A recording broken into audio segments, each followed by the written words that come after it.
Hello বন্ধুরা, আশা করি তোমরা সকলেই ভালো আছো। আমরাও খুব খুব ভালো আছি। তো আজকে দেখো একটা রেসিপি নিয়ে হাজির হয়েছি। আশা করি রেসিপিটা দেখে বুঝতেই পারছো। তা তোমরা এটা বুঝতে পারছো না এটা কিসের মাংস রান্না করছি।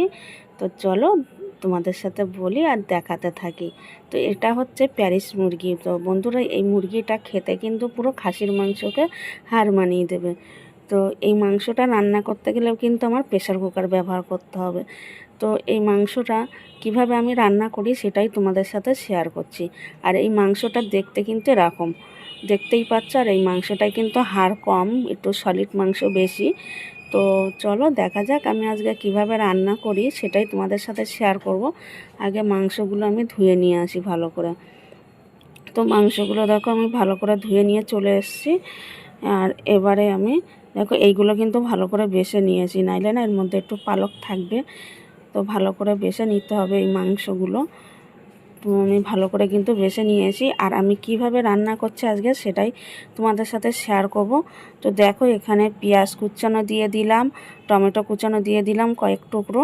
আর এখানে কিন্তু লবণ দিয়ে দিচ্ছি পরিমাণ মতন। আর সব মশলাই কিন্তু আমি কি কি দিচ্ছি সেটাই তোমাদের সাথে শেয়ার করছি। সেম টু সেম এইভাবে তোমরা একবার করে দেখবে বন্ধুরা। পুরো খাসির মাংস আর এই মাংস এক জায়গায় রাখলে কিন্তু সবাই খাসির মাংস ছেড়ে এই মাংসটাই খাবে। তো এখানে দেখো পরিমাণ মতন আমি জিরের গুঁড়ো দিয়ে দিচ্ছি। এটা আমার বাড়ি বানানো জিরের গুঁড়ো।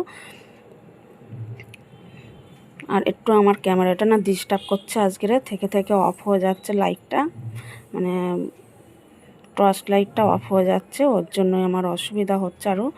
আবার তারপরে এখানে দেখো পরিমাণ মতন কিন্তু আমি হলুদ দিয়ে দিলাম। আর এবারে দেব আমি পরিমাণ মতন লঙ্কার গুঁড়ো।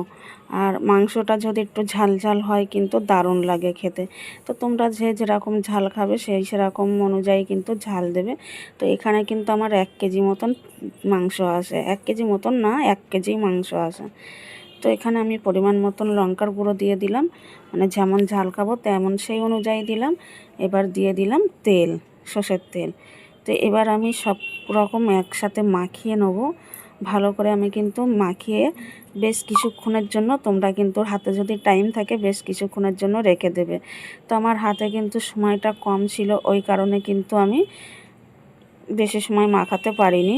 তো বন্ধুরা একটু ক্যামেরাটা সত্যি মানে লাইটটা একটু ডিস্টার্ব করছে, তো তোমরা একটু মানেই নিও। তো আমি এখানে ভালো করে কিন্তু মাখিয়ে নিচ্ছি মাংসগুলো। মাখিয়ে একটু সময় আমার 5 মিনিট 5-10 মিনিট রেস্টে রাখা ছিল। তোমরা চাইলে আধা ঘন্টা মতন রেখে দিতে পারো। ওতে কিন্তু মাংসের ভিতরে যে মশলাগুলো ঢুকবে ওটা খেতেও ভালো লাগবে, দেখতেও ভালো লাগবে।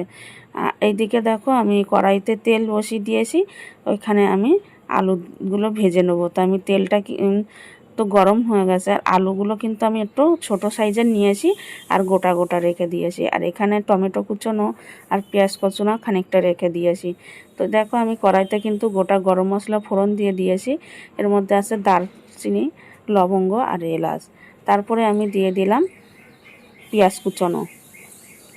গোটা গরম মশলাটা ভাজা ভাজা হয়ে গেলে একটা দারুণ একটা সেন্ট বেরালে ওর মধ্যে আমি পেঁয়াজ কুচোনোগুলো দিয়ে দিলাম। দিয়ে আমি কিন্তু ভালো করে কিন্তু লাল লাল করে ভেজে নেবো পেঁয়াজগুলো। তো দেখো আমার প্রায় ব্রাউন কালার হয়ে গেছে পেঁয়াজগুলো ভাজা। এবার এর মধ্যে আমি রসুন বাটা দিয়ে দিলাম। যে যেরকম রসুন খাবে সেই অনুযায়ী দিও। আমি কিন্তু এখানে কোনো 1 কেজি মাংসতে রসুন কিরম লাগবে সেই বুঝে দিইনি।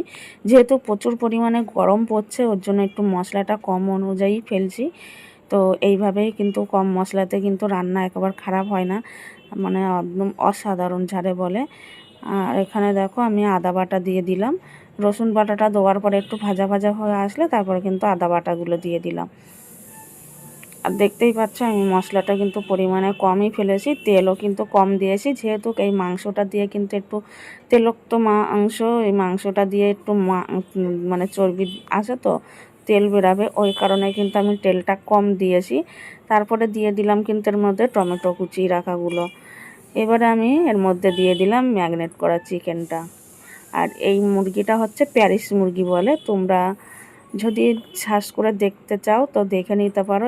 এই মুরগিটা খেতে কিন্তু দারুণ লাগে আর পুরো খাসির মাংসের মতন লাগে, আর সিদ্ধ হতেও দেরি হয়, ওই কারণেই কিন্তু এই মাংসটা প্রেসার কুকারে দেওয়া লাগে। তো আমি এবারে কিন্তু মাংসগুলো ঢেলে দিয়ে ভালো করে কিন্তু আমি কষাবো। যত সময় না তেল ছেড়ে দেবে তত সময় কিন্তু আমি কষাতে থাকবো। আর এর মধ্যে মোটামুটি তো আমার সব মশলাই দেওয়া হয়ে গেছে, শুধু নামানোর আগে আগে একটু গরম মশলার গুঁড়ো দিয়ে কিন্তু আমি নামিয়ে নেব। তো দেখতে থাকো। তো দেখো এখানে কিন্তু আমার ঢেকে দিয়ে রান্না করছিলাম বলে জল বেরিয়ে গেছে অনেক। তো এই জল বেরানোর এতে কিন্তু অনেকটাই সিদ্ধ হয়ে আসবে, তাও যেহেতু প্রেসার কুকারে দেব, তো আমি এবার ঢাকাটা খুলে নিয়েই কিন্তু তারপরে মাংসটা রান্না করছি। দেখতে কিন্তু দারুণ হয়েছে বন্ধুরা, আর লাস্ট পজিশনটা তো আরও দারুণ লাগবে খেতে, দেখতেও দারুণ হয়েছে। কেননা এখন তো অনেকটা সময় ধরে কষাতে হবে, আর এই মাংসটা সত্যি একটু সময় লাগে, যেহেতু ওই মাংসটা গলতে একটু দেরি হয়। তো দেখো আমার অনেকটাই কিন্তু কষানো হয়ে গেছে প্রায়। এই দেখো বন্ধুরা তেল ছেড়ে দিয়েছে, আর এই মাংসটা দিয়ে কিন্তু প্রচুর পরিমাণে তেল বেরিয়ে গেছে। তো দেখতেই পাচ্ছ কালারটাও কত সুন্দর এসছে। এবার আর একটু কষিয়ে নিয়ে তারপরে কিন্তু আমি নামিয়ে নিয়ে প্রেসার কুকারে দিয়ে দেবো।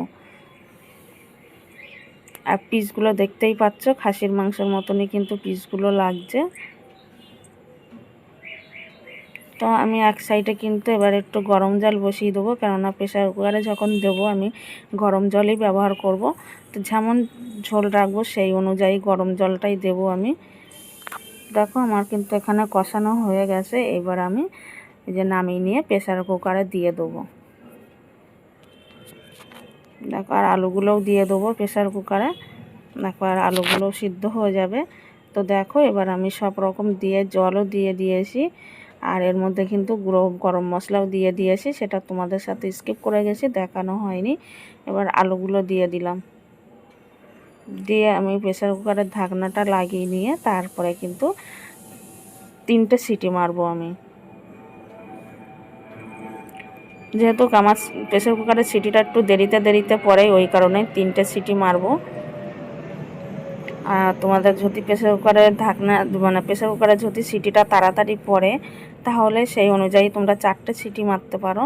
তো দেখো আমার এখানে কিন্তু সিটি মারার পরে আমি প্রেসার কুকারটা নামিয়ে নিয়েছি, আর নামিয়ে নিয়ে ঢাকনাটা খুলে নিয়েছি। তারপরে দেখো বন্ধুরা পুরো খাসির মাংসের মতন কিন্তু লাগছে, মনেই হবে না এটা যে একটা মুরগির মাংস।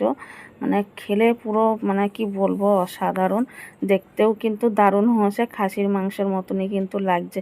তো কেমন লাগলো আজকের আমার এই প্যারিস মুরগির রেসিপিটা কমেন্টের মাধ্যমে জানিও, ভালো লাগলে শেয়ার করে দিও। টাটা।